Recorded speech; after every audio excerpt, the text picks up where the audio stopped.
कि 56 इंच की छाती वाला है, मजबूत प्रधानमंत्री है, विदेशों में भी डंका बज रहा है, तो भारत का रुपया इतना पतला कैसे होता जा रहा है? रुपए की तो लंका लग रही है। कितना गिरेगा? इतना तो बरेली के बाजार में झुमका भी नहीं गिरा जितना भारत का रुपया गिर रहा है। इनके बच्चे विदेश में पढ़े, देश में आके मौज करें, और तुम्हारे बच्चे हाथ में डंडा लेके आरएसएस में जाएं। तुम तो धर्म का झुनझुना बजाते रहो। मंदिर में घंटा बजाने से भोजन नहीं मिलता, लेकिन जब जेब में पैसा ही नहीं होगा तो मंदिर के बाहर कटोरा लेके भीख मांगोगे। सारे भूत प्रेत बला सब जो है वो गरीबों पे आती है, किसी अमीरों पे नहीं आती है। क्यों नहीं आती? वो तुम्हें ढोंगी बनाते हैं, तुम्हें बेवकूफ बनाते हैं। बता, मोदी कितनी बार कांवर लाया? योगी कितनी बार कांवर लाया? बताओ ना। देश का राष्ट्रपति कितनी बार कांवर लाया? बता। वीके सिंह कितनी बार कांवर लाया? कौन सा नेता इनमें से कांवर लेके आया? मुझे बता दो।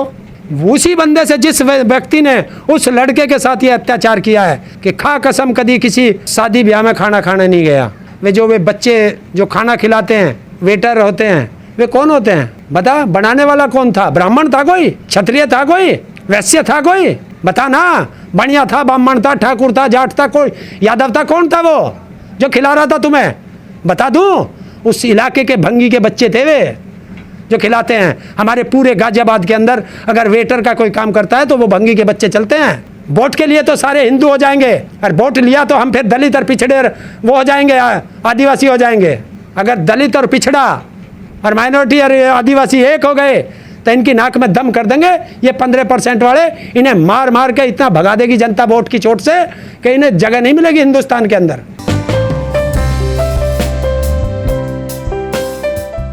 जब ये 2014 के चुनाव की तैयारी कर रहे थे, देश को संबोधित कर रहे थे, तो इन्होंने एक बाइट दी थी। जनता को संबोधित कर रहे थे एक सभा में। इन्होंने बहुत ताली पीट पीट के ऐसे की थी, भाइयों बहनों, मैं शासन में रहा हूँ, रुपया इतना कैसे गिरता है? मैं शासन में रहा हूँ, रुपया ऐसे नहीं गिर सकता। नेपाल की करेंसी नहीं गिरती, पाकिस्तान की करेंसी नहीं गिरती, बांग्लादेश की करेंसी नहीं गिरती, भूटान की करेंसी नहीं गिरती, और श्रीलंका की करेंसी नहीं गिरती, तो भारत का रुपया इतना पतला कैसे होता जा रहा है? तो आज देश की जनता भी आपसे पूछ रही है, मोदी जी, कि 56 इंच की छाती वाला है, सबसे मजबूत प्रधानमंत्री है, विदेशों में भी डंका बज रहा है, पर रुपए की तो लंका लग रही है। कितना गिरेगा? इतना तो बरेली के बाजार में झुमका भी नहीं गिरा जितना भारत का रुपया गिर रहा है। कुछ लोग कह रहे हैं कि यदि यही हालत रही ना, भारत श्रीलंका बन जाएगा। अगर इन्हीं के यही हालात रहे तो आप समझ लो श्रीलंका में फसल कट चुकी है और भारत में फसल बू चुकी है। बस इतना अंतर है। हरेंद्र जी, 50 रुपये बढ़ा दिए गए हैं सिलेंडर पर, कुछ असर पड़ा है आपकी किचन पर? धन्यवाद मोदी जी कि आपने 500 नहीं बढ़ाए। अगर 500 ही बढ़ा देते तो मैं क्या कर लेता? कम से कम 50 बढ़ाए। जो व्यक्ति 400 रुपये के सिलेंडर पर, पूरी बीजेपी सरों पे सिलेंडर रख कर सड़कों पे मुजरा करती थी कि हाय महंगाई डायन खाई जाती है, और आज पन का है, कहीं 1100 का है, कहीं 1150 का है सिलेंडर हो गया। अब महंगाई नहीं है। लेकिन हरेंद्र जी, मोदी जी ने तो नाले की गैस बनाकर दिखाई थी देशवासियों को।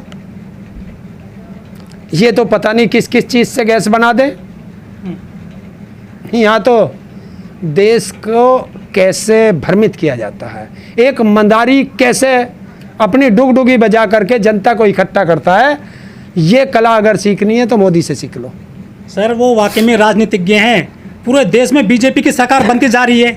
अभी देखिए, महाराष्ट्र में सरकार बन गई ना बीजेपी के समर्थन से। चुनाव हुआ था उत्तर प्रदेश में, वो सीटें भी जीत ली हैं। है ना मजबूत आदमी वो? नहीं, बहुत मजबूत है। हाँ। मैंने बताया ना। हाँ।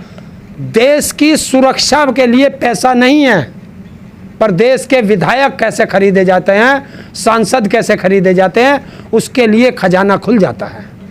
आपने देखा 3 या 4 दिन जो है गुवाहाटी में रहे होटल में, 22 लाख रुपए का तो वे विधायक खाना खा गए, और वो कम से कम 15 से 20 लाख रुपए रोज का उनका खर्चा था। पूरा होटल बुक कर रखा था। एक एक आदमी को जेट एयरवेज के चार्टर्ड प्लेन लेके जा रहे थे, और बम्बई से भागे सूरत, सूरत से भागे गुवाहाटी, गुवाहाटी से भागे गोवा, गोवा से भागे बम्बई। सरकार तो बन गई। देखिए, सरकार बनना ऐसे बनेगी सरकार? एक गुलाम और खरीद लिया उन्होंने। अब एक चीज़ बताएं, मैं अभी एक चीज़ बहुत मेरे अभी दिमाग में आई कि वो जो शिंदे है, जो मुख्यमंत्री बना है, एक नाथ शिंदे, अकेले रह जाओगे, ध्यान रख लेना आपके चुनाव में। एक नाथ शिंदे, आपने कहा है हिंदू कमज़ोर हो गए हैं, तुम्हारे पिताजी ने, तुम्हारे गॉड फादर ने, उसने कह दिया है कि अब मुस्लिमों के लिए स्नेह यात्रा निकालो। तो अब मैं एक देश की जनता से पूछना चाहता हूँ, ये जो अंधभक्त हैं, आज उनको मिर्ची लगेगी या नहीं लगेगी? क्योंकि उनके पिताजी ने कहा है, क्योंकि वो क्या नाम है, संबित पात्रा बताता है ना, सारी बीजेपी का पिता है मोदी, तो उनके पिता ने कहा है कि अब स्नेह यात्रा मुसलमानों के लिए निकलेगी। जब मुसलमानों के लिए स्नेह यात्रा निकलेगी तो बताओ कौन कौन सा जयकारा बोलेगा? तो अब हिंदू राष्ट्र तो गया, अब ना तुम हिंदू रहे ना तुम मुसलमान रहे। उत्तर प्रदेश के जो सरकारी कर्मचारी अधिकारी हैं, जिनकी उम्र 50 साल हो गई है ना, वे अपना रिटायरमेंट की तैयारी कर लें। देखिए, हमने पहले कहा था कि ये सरकार नहीं चला रहे, ये तो उद्योगपतियों का उद्योग चला रहे हैं, एक एक करके मार रहे हैं। हमने तब भी कहा था कि संभल जाओ, सबका नंबर आएगा। एक वो है ना, एक शेर था वो कि लगी है आग जद में, एक ऐसा शेर था ना, लगी है आज जद में, मेरा घर थोड़ा है, सब मेरा ही घर थोड़ा ही है। तो चिंता मत करो, आज मेरा नंबर है, कल तुम्हारा भी नंबर है। सेना के जवानों पर खुश हो रहे थे, आ गया तुम्हारा भी नंबर, कल को और किसी का भी नंबर है, सबका आएगा। योगी सरकार फूल बरसाती है सर कांवड़ियों पे, खुश हो रहे हैं सारे युवा। जेब में चवन्नी नहीं है, भूखे पेट भजन ना होते गोपाला, ये पकड़ अपनी कंठी माला। और रोजगार है नहीं, यही तो ये चाहते हैं कि आप जो है इनके बच्चे विदेश में पढ़ें, देश में आके मौज करें, और तुम्हारे बच्चे हाथ में डंडा लेके आरएसएस में जाएं। बता, शिवराज का बेटा जा रहा है, राजनाथ का बेटा जा रहा है, स्मृति ईरानी के बच्चे जा रहे हैं, बताइए जो वीके सिंह है इसके बच्चे जा रहे हैं, कौन से के बच्चे जा रहे हैं? किसी नेता का बच्चा नहीं जाएगा। तुम तो धर्म का झुनझुना बजाते रहो। इस धर्म में तुम्हें मंदिर में घंटा बजाने से भोजन नहीं मिलता। अगर आपको रोजगार मिलेगा तो आपकी जेब में पैसा होगा, आप 6 बार घूमने जाएंगे मंदिर। लेकिन जब जेब में पैसा ही नहीं होगा तो मंदिर के बाहर कटोरा लेके भीख ही मांगोगे। धर्म को मजबूत कर रहे हैं सर वो, कौन? जो बीजेपी वाले हैं। देखिए, सरकार का काम धर्म से नहीं चलता, ये धर्म को ही तो राजनीति में घुसेड़ रहे हैं। जब धर्म राजनीति में घुस जाएगा, समझ लो देश का नाश हो जाएगा। और धर्म की रक्षा कर रहे हैं सर। धर्म अलग होता है, राजनीति अलग होती है। धर्म की रक्षा करनी है, बिल्कुल करिए, राजनीति छोड़ दीजिए। राजनीति से देश चलता है, धर्म अलग चीज़ है। लेकिन लोग कहते हैं कि धर्म बड़ी चीज़ है देश के लिए। अभी वहाँ आपने देखा ना, किस धर्म में लिखा है कि एक बच्चा पैकेट बंद लेके तुम्हारे घर आया और तुमने उसकी पिटाई करी, मारा पीटा थूका, क्या करा? इसमें कौन सा धर्म है? अगर उसी बंदे से जिस व्यक्ति ने उस लड़के के साथ ये अत्याचार किया है, उसको कसम है कि खा कसम कभी किसी शादी ब्याह में खाना खाने नहीं गया। वहाँ देखा है वे बच्चे जो खाना खिलाते हैं, वेटर होते हैं, वे कौन होते हैं? या कोई बनाता? बता, बनाने वाला कौन था? ब्राह्मण था कोई? क्षत्रिय था कोई? वैश्य था कोई? था कोई? बता ना। बढ़िया था, ब्राह्मण था, ठाकुर था, जाट था, कोई यादव था, कौन था वो जो खिला रहा था तुम्हें? बता दूं? उस इलाके के भंगी के बच्चे थे वे जो खिलाते हैं। हमारे पूरे गाजियाबाद के अंदर अगर वेटर का कोई काम करता है तो वो भंगी के बच्चे चलते हैं। है हिम्मत वहाँ क्यों खा रहा? और जो तू अपने बाप के लिए कफन लाया था, या अपने तेरे दादा मरे होंगे, बाप अगर जिंदा है, उसके लिए कफन लाया था, बता वो लकड़ी कहाँ से लाया था? वो लकड़ी किस किस के हाथ में लगी थी? बताओ ना। खाने का पैकेट लाए तो उसकी पिटाई कर दो। अगर इतनी हिम्मत है तो डिक्लेयर करवाओ देश के प्रधानमंत्री से कि किसी दलित का, किसी पिछड़े का वोट नहीं चाहिए हमें। कराओ, अपने बाप से कराओ ना।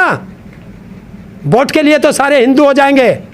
और वोट लिया तो हम फिर दलित और पिछड़े वो हो जाएंगे, आदिवासी हो जाएंगे।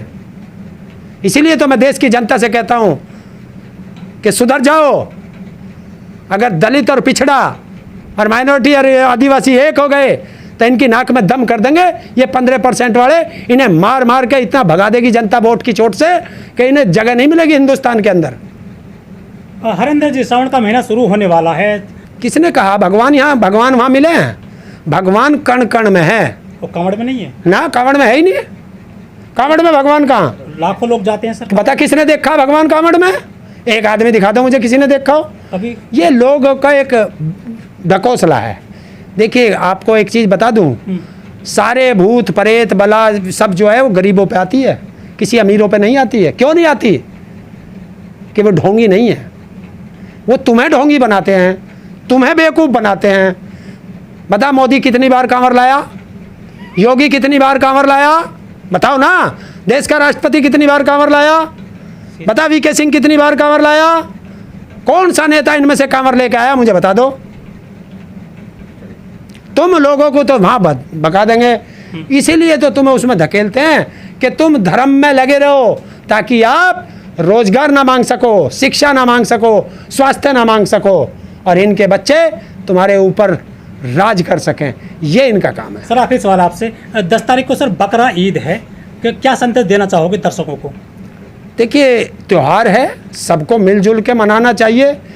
त्यौहार ऐसे मनाना चाहिए कि मेरा त्यौहार है, मेरी वजह से दूसरे को कोई परेशानी ना हो, और बिल्कुल खुशी से मनाओ।